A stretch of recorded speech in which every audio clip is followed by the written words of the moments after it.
लक्षात राहू दे बा, हे जे नाक आहे हे गुरुग्रह आहे.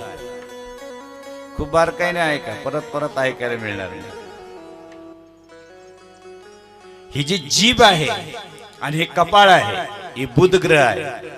ज्याची जीभ लाल आहे, ज्याचं कपाळ मोठं आहे तो बुद्धिवान असतो. बुध ग्रह, बुद्धी देणारा बुध ग्रह.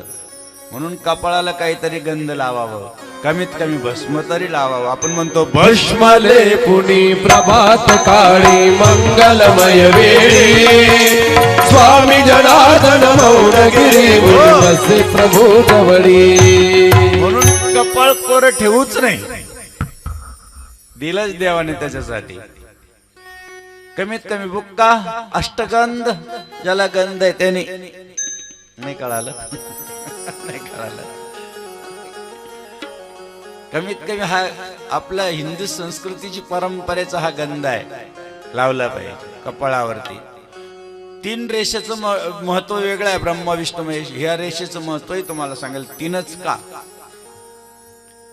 आणि म्हणून ज्या वेळेस आपण महत्वाच्या कामाला निघालो, अतिशय महत्वाचं काम व्हायलाच पाहिजे, झालंच पाहिजे, परत आपण नाही आलो पाहिजे, त्यावेळेस हे जे गुरुग्रह आहे त्याला फक्त 3 वेळेस आपण स्पर्श करतो.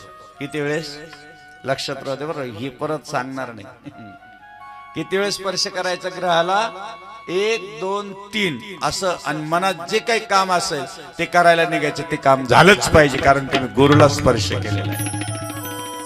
गुरुला इथं स्पर्श करायचा. म्हणून हे गुरुग्रह आहे. ज्या वेळेस सूर्यग्रह हा आहे उजवा डोळा आणि चंद्रग्रह हा आहे डावा डोळा, म्हणजे 9 ग्रह तुम्हाला सांगतो कुठं बसलेले. आपण कुठं कुठं पळतो 9 ग्रहाची पूजा करायला. भगवान शंकरानं ह्या शरीरामध्ये सगळा देवतेचा वास केलेला आहे. आणि हे शरीर पवित्र झाल्याशिवाय महादेवाच्या मंदिरातही जाऊ नये. लक्षात राहा. हेच अपवित्र तिथं पाणी टाकतोय आपण रात्रंदिवस. तुझी